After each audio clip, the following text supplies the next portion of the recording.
Obwahatamizwa omugyera gwa Rwizi gahindukire ekitaka ekireetera abantu kwemereza emitima.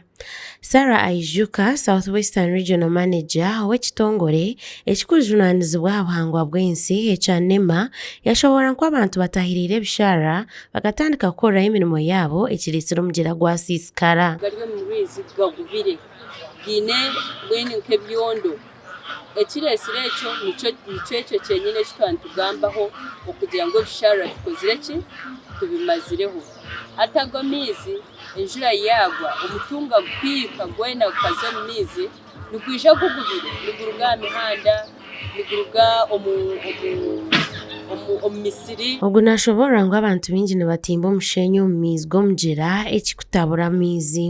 Bani batimba omushenyi nibani mwenu ninkokora kutabura ebyondo by'ahansi okakora ki okabyimusya byakubire bijejenekiremu amaizi garije, so tukyeta disturbing the bed of the river, so shanga ngu batabura n'ebyondo n'amaizi, so shanga ngu nakyo kiri kimwe ahari ebyo ekikushisha amaizi g'Orwizi. Karen Wagaba, Senior Sociologist omu Ministry y'amaizi, yashobora nko kubagezaho kurinda omugyera bakurabira omu ngenderwaho zitari zimwe na zimwe.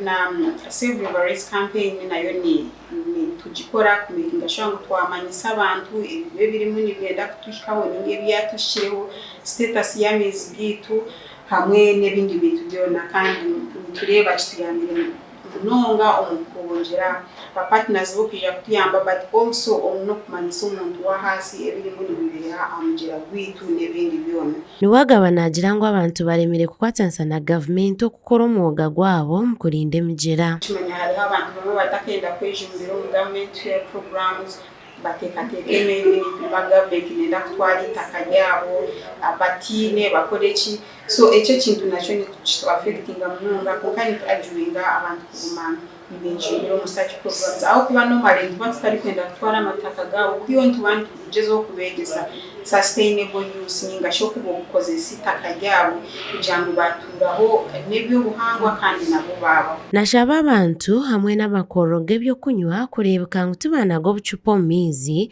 hamwe n'okunagamu oburofa. So it's really a very big challenge. Plastics, chupa, companies zibire nyingi ziproducing chupa n'ekyokunywa konka the management y'obwo bucupa n'ekiteekabire, so tukyayina ekizibu kya pollution.